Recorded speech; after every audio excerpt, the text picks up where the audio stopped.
আসসালামু আলাইকুম এভরিওয়ান। আজকে আমি আপনাদের জন্য নিয়ে আসলাম খুবই সহজ এবং ভিন্ন ধরনের ডালের ভুনা রেসিপি।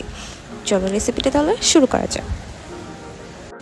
প্রথমে সামান্য তেল দিয়ে নেব এবং তেলটিকে একটু গরম হতে দিব।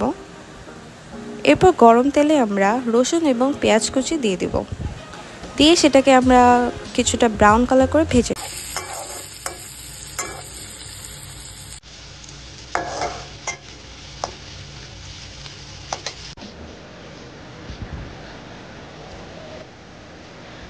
যখন এটা কিছুটা এরকম বাদামি রঙের হয়ে আসবে, এরপর এখান থেকে আমরা 90% পেঁয়াজ এবং রসুন ভাজা উঠিয়ে রাখবো। সেটা আমরা পরবর্তীতে কাজে লাগাবো এবং যতটুকু থাকবে সেটার মধ্যে আমরা দিয়ে দিব আগে থেকে ধুয়ে রাখা আমাদের যে ডাল সেটা।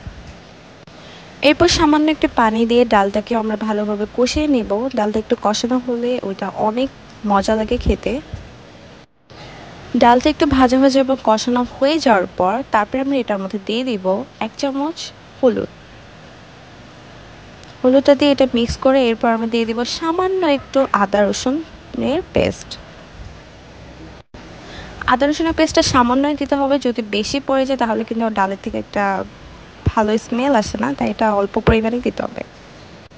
এরপর দিয়ে দিব লবণ এবং ফালি করে রাখা কাঁচামরিচ। কাঁচামরিচটা দেওয়ার পর এরপর আমরা দিয়ে দিব পানি।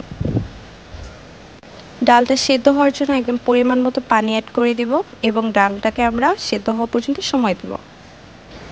অলমোস্ট আমাদের রান্না প্রায় শেষের পথে। যখন ডালটা একদম সিদ্ধ হয়ে যাবে এবং ঘন হয়ে আসবে, এরপর এটা আমাদের হয়ে যাবে এবং আমরা যেটাতে সার্ভ করবো সেটাতে ডালটা ঢেলে নেব।